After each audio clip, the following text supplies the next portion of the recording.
Os dados publicados ontem pelo Instituto Nacional de Estatística sobre a evolução do desemprego demonstram as preocupações do PS Madeira sobre a evolução deste drama social na região autónoma da Madeira. Hoje não vamos sublinhar as inconsistências das estatísticas do desemprego pelo Instituto Nacional de Emprego e pelo Instituto de Formação de Emprego e Formação Profissional. Este é um assunto que cabe ao Governo Regional esclarecer convenientemente através de uma auditoria externa aos métodos de cálculo das duas instituições, de modo a dar provas que sabe o que faz e que tem consciência da incongruência de trabalhar com dois valores tão distintos, dando a ideia clara de oportunismo político. De qualquer forma, adiantamos que os dados ontem publicados pelo Instituto Nacional de Estatística demonstram inequivocamente a mentira a que o Governo Regional sujeita todos os madeirenses. Não é possível aceitar que duas instituições com credibilidade, neste caso o Instituto de Emprego e Formação Profissional e o Instituto Nacional de Estatística, apresentem para a Madeira valores de desemprego substancialmente diferentes. Reconhecemos que difere a metodologia de cálculo de uma e de outra instituição. Contudo, em nenhuma região do país se verifica, primeiro, uma disparidade tão grande nos valores registados no desemprego. Em segundo lugar, em nenhuma região do país se verifica que a taxa do Instituto Nacional de Estatística seja bastante inferior à do Instituto de Emprego e Formação Profissional. A Madeira apresenta uma situação absolutamente insólita no conjunto das 7 regiões portuguesas. Se o Governo não esclarecer este quadro insólito, ficará claro que o Governo Regional utiliza, de acordo com o seu interesse político, a taxa que melhor lhe convém.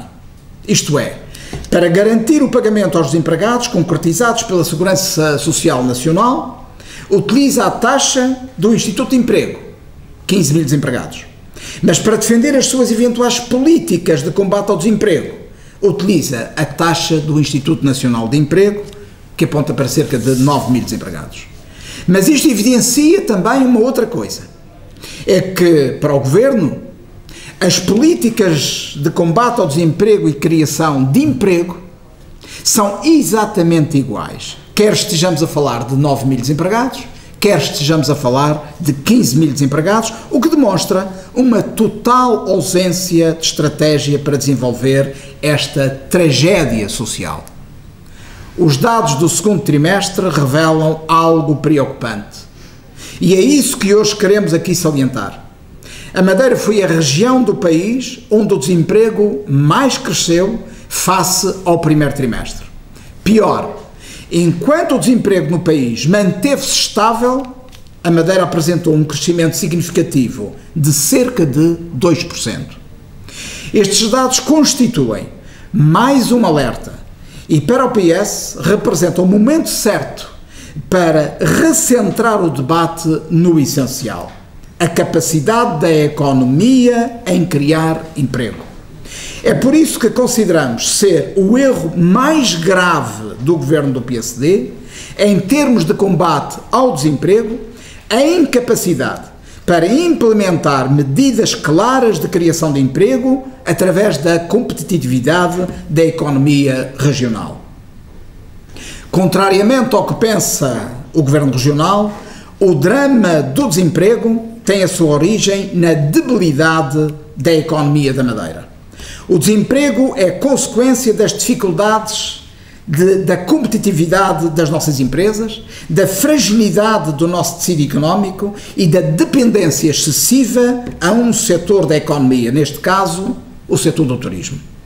Por outro lado, é também consequência da incapacidade da região em tomar medidas anticíclicas em altura de forte crise interna.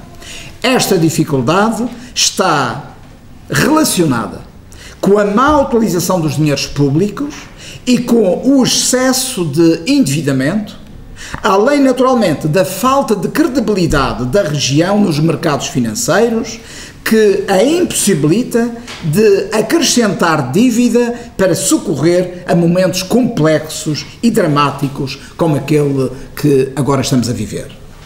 Acresce que, no plano do setor privado, único capaz de criar riqueza e emprego, sustentável, obviamente, o governo da região não tem tido a arte e o engenho para promover uma estratégia de diversificação da economia e assim diminuir o risco e minimizar a exposição da Madeira à crise. Além disso, demonstra também incompetência para encontrar as formas e os instrumentos mais adequados para criar o ambiente mais favorável à dinâmica empresarial através do apoio incondicional aos fatores de competitividade que podem contribuir para a alavancagem de negócio e de emprego. As pequenas e médias empresas regionais estão hoje confrontadas com barreiras inadmissíveis à criação de riqueza e manutenção e criação dos postos de trabalho. No fundo, o governo criou um modelo que retira riqueza aos madeirenses e condiciona as pequenas e médias empresas na sua capacidade de investimento e criação de postos de trabalho. Infelizmente, o caminho seguido pelo governo regional é totalmente contrário às exigências e necessidades das empresas.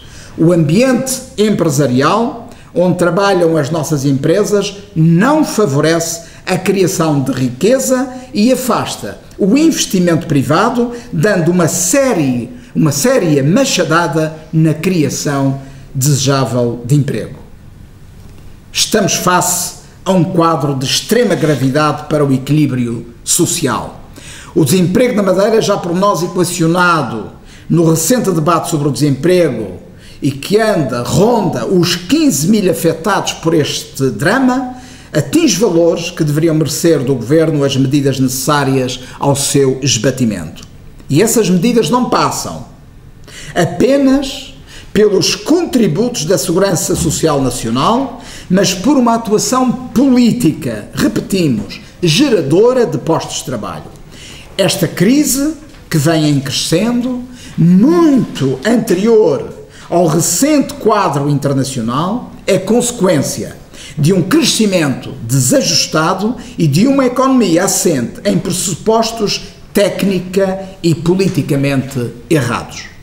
A terminar, não deixa de ser estranho, ou talvez não, o facto do governo não ter aceitado um pedido de audiência sobre esta matéria, solicitado pelo Grupo Parlamentar do Partido Socialista no dia 19 de março à Direção Regional de Estatística, reenviado posteriormente a 19 de abril ao Sr. Secretário do Plano e Finanças, o qual nem resposta mereceu. Isto significa que, eventualmente, existe gato escondido com o rabo de fora.